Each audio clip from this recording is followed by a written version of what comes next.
Hello everyone and welcome back to Tech Idea. Here we make tutorials on topics that might be helpful to you in one way or the other.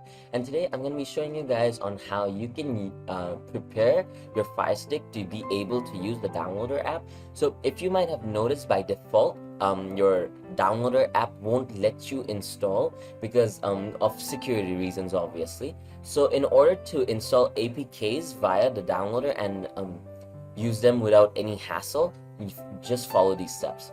So launch your Firestick and go to your home screen and then navigate to the settings option, which is this one right here, that gear icon. So after that's done, you want to head over to and scroll down to My Fire TV. Now once you enter My Fire TV, over there you'll notice developer options. Now this developer options, you want to click on it and then you want to open it. Now once you're inside developer options, you'll be able to select something called this, install unknown apps. Now sometimes you might have 3 options over here, sometimes you might have 2, really depends on what version of Fire TV/Firestick you're using, but all the time it's going to be written as the same name, install unknown apps.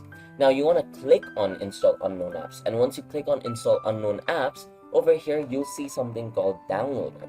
And now once you want to click on downloader and then you want to select on. As you can see, this others, they're turned off. You want to click on it and then you want to turn it on for the downloader app. Now once you have turned it on for the downloader app, all you got to do is enter the downloader app and download whichever APKs you want, and then your Fire Stick should be able to install it without any hassle or without any problems. So I hope you found this video helpful. If you did, please drop a like, and if you want to see more videos like this in the future, don't forget to hit that subscribe button as well as that notification bell. Thank you so much for watching. Bye bye.